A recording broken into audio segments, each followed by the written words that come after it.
السلام عليكم، شراكم؟ إن شاء الله تكونوا بخير يا رب العالمين في أحسن الأحوال. في ظل السلسلة اللي رانا نقدموها لكم أنا وأمي، جبت لكم وصفة تقليدية أخرى اللي هي رفيس تاع الكسرة اللي يديروها في منطقة الشرق الجزائري. تفضلوا معنا باش تعرفوا المقادير وطريقة التحضير. السلام عليكم. هذا رفيس تاني تقليدي، نقولوا له رفيس تاع الكسرة.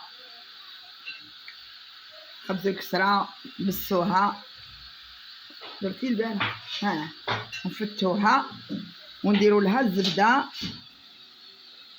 والغرس نقوه ونعجنوها، نحولوا كاع الوسم تاعو وننحيوه ولا نقيوه، ومن بعد نديروه هنا مع الزبدة كما راكم تشوفوا،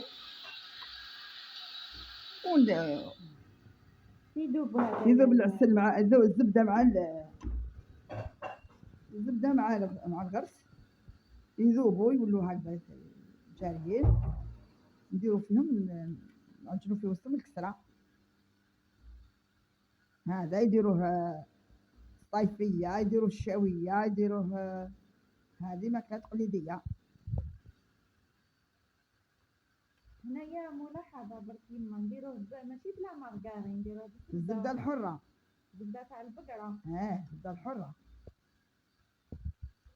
والغرس نتاع البطنة، غرس تاع البطنة والزبدة الحرة باش يجيكم بنين، يجيكم صحي.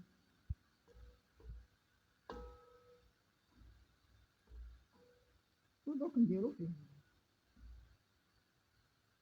الكسرة، نديرو قسط نص فنجان ماء، نديرو غير شوية باش الغرس يتحل.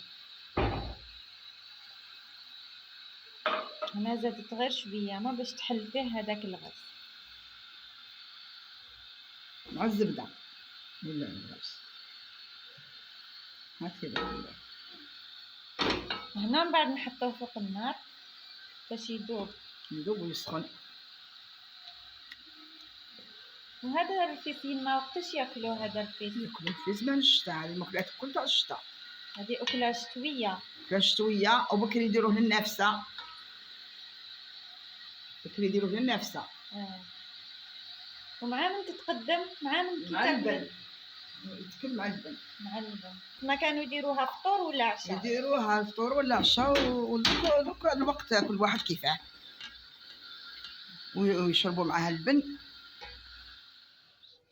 هنا نروحوا لطريقة الكسرة كيفاش تخدموها. نديروا 3 كيلات سميد رطب مع كيلة غير ربع تاع الزيت، من بعد نديروا الماء والملح ونعجنوها كسرة كيما راكم تشوفوا. المهم تجي مبسة وتجي طرية، من بعد نفتوها بهذه الطريقة. يعني الطريقة تاعها ما تكونش بزاف خشينة وما تكونش رقيقة كيما راكم تشوفوا في لا فيديو. دوك نوريها لكم عن قرب هكذا باش تفهموا. سينو سهلة، يعني الناس بكري كانوا بزاف يبسطوا الكيفية وميكسوش راسهم بزاف. بسم الله. دوكا نديروا هاد الفتات تاع الكسرة اللي وريتكم قبيل.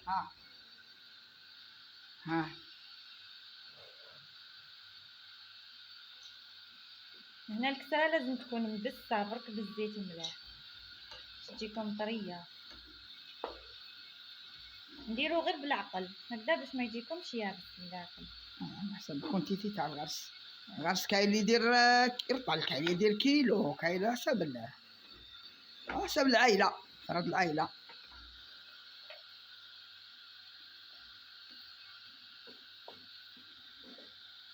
البساطة تاع زمان كانوا تمتم يديروا هذيك الوصفة، وصفة سهلة بسيطة وصحية.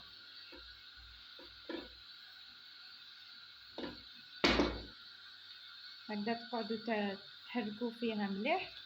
ماما بيدي هذا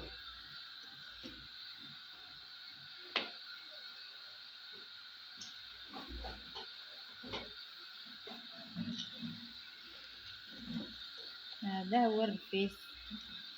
الشاوية يسموه الزيراوي، احنا نقولوا رفيس الكسرة، هنا يقولوا في البرج الرفيس تاع الكسرة.